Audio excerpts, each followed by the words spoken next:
On a vécu des moments assez angoissants pour certains, d'autres meilleurs pour d'autres, mais ça n'a pas toujours été facile parce qu'on s'est trouvés tous à partir du mi-mars, confinés au Maroc, sans jamais trop savoir comment on allait rentrer.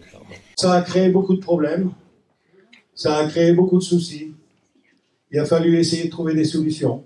On a travaillé, on a fait ça. Quand je dis on, je dis surtout les autorités. Moi, j'étais simplement un lien avec, entre eux et vous. Et puis, comme j'avais la chance d'avoir Aziz avec moi à l'Atlantica Park, lui il faisait le lien avec les autorités marocaines. Alors, on a fait tout ce qu'on a pu pour essayer que ça marche. Mais je voudrais pas parler de moi parce que c'est pas important. Je voudrais parler de ces gens que vous connaissez pas, que moi j'ai appris à connaître. Je vous avoue que ça m'a assez surpris parce que je m'y attendais pas. J'étais comme vous. Hein.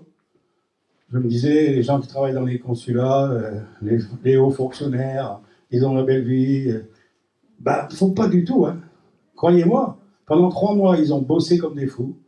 1er mai, 8 mai, dimanche, jour de fête, 8h du matin, 20h, minuit le soir. Ça n'a jamais arrêté et je vous le garantis parce que j'ai échangé les coups de téléphone à 11h minuit avec eux. Donc vous voyez, je savais qu'ils étaient au boulot.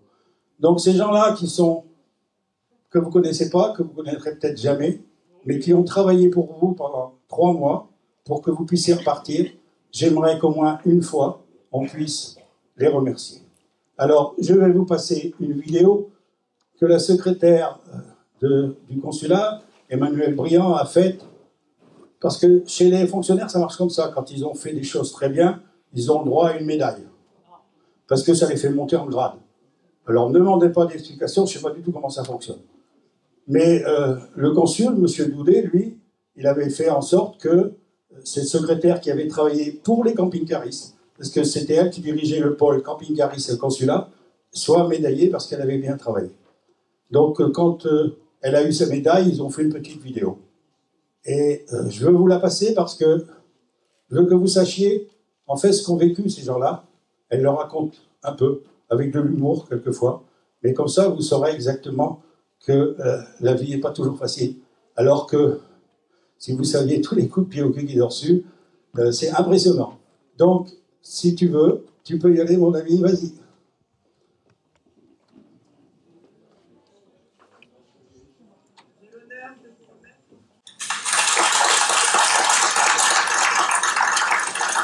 Voilà, vous voyez, et je peux vous garantir que tout ce qu'elle dit, c'est l'exacte vérité. On a eu la chance énorme d'avoir ces gens-là à l'écoute, avec, franchement, une gentillesse, un professionnalisme exceptionnel. J'aurais jamais cru que c'était possible. Jamais ils se sont énervés, ils ont toujours fait tout ce qu'ils pouvaient. Ils ont travaillé. Ils n'ont pas toujours réussi parce que c'était très difficile. Il fallait à la fois convaincre les Français, les Espagnols, les Marocains, la GNV, catastrophe la GNV. Mon Dieu, qu'on en a bavé avec ça. Si vous voulez donner des boutons, monsieur Boutet, le consul de France. Donc, comme je vous disais, ce sont des gens vraiment formidables. Monsieur Doudet, qui est à cette époque-là, donc était consul à Agadir. J'ai eu d'autres consuls aussi avec qui j'avais des relations, mais pas du tout du même genre, des bonnes relations, j'ai pas eu de problème, mais lui, il était vraiment exceptionnel. On s'appelait 3-4 fois par jour, quelquefois ça durait 1 heure, on essayait de trouver des solutions, ça a été très très bien.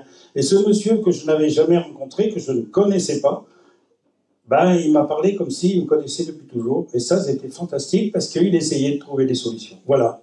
Donc je ne vais pas aller plus loin, c'est pas la peine, vous avez compris, je crois que de temps en temps, il faut savoir remercier les gens qui ont travaillé dans l'ombre pour nous et qui font que beaucoup d'entre vous ont pu rentrer en France sans problème, avoir un bateau.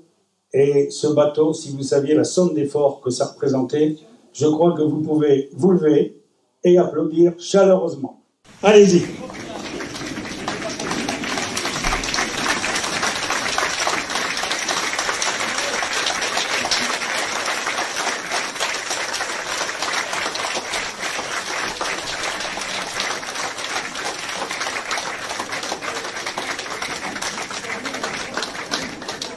Je vous remercie pour eux et je leur transmettrai, ça leur fera certainement bien plaisir.